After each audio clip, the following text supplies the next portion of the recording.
We have to have a presentation of the gospel, but we also have to have presence of Almighty God working with us. Okay, so let's talk about this kind of a controversial topic in the sense of, I think senior pastors have their perspective, worship pastors have their perspective, and oftentimes, like in the situation I'm in currently right now, I mean, my wife and I, who are co-pastor, we love our worship pastor. She's like one of our closest friends, and we have great everything. But it's not always like that.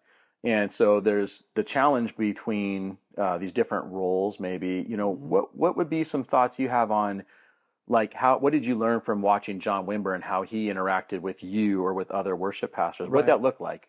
Well, first of all, in the early days, there was no such thing as a worship pastor. We didn't have a worship pastor. We had a pastor who led worship. You see what I mean? Mm-hmm. So my wife and I were involved with children's ministry. We did the young marrieds group. We were pastor on call one day out of the week, along with the rotation. We did hospital visitations. We planted small groups in all over Orange County. Each pastor had a region, and then we would meet with the kinship leaders and all that stuff. But the other primary role was to duplicate worship leaders. And so we started guitar classes, taking the songs, the 3-chord songs, but we taught them 1 chord the first week, or 2 chords, and then just with the different keys, we just added, by adding another chord, and now you've got 4 chords. Well, gee, now you can do exponentially this many songs. Yeah, you can now do 95% of all the Christian Exactly. There you go. Right. and so that was one of the things that. Okay. So we were in my situation again. I was the only worship leader every Sunday for at least I don't know. I'm saying at least 12 years. And I don't know when the dates came, but it wasn't until later when Andy Park came on as the worship pastor. I'd been talking to John before. I'd like to focus more on worship, but because John was such a great musician and he could do other things, it was and again, there was really no need at that time for a worship pastor. We could do it all.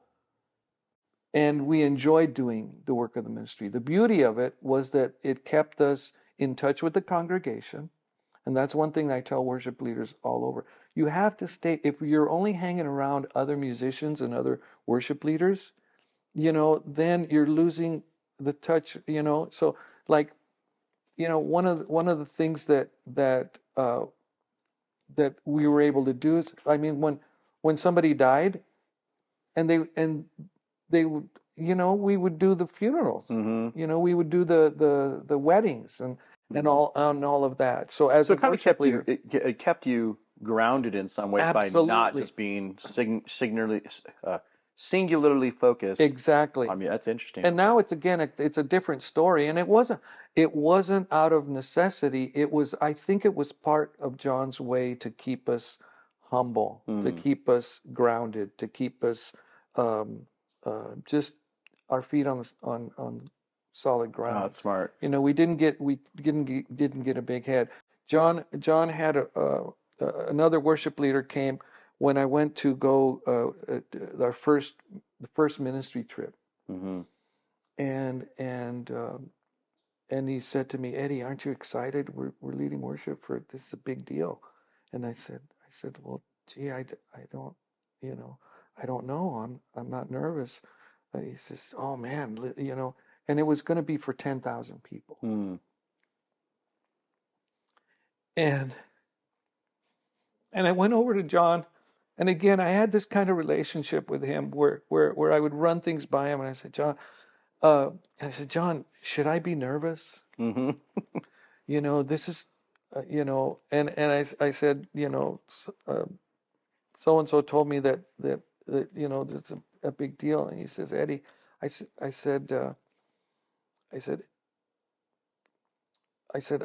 I don't feel nervous. He says, "Eddie, that's because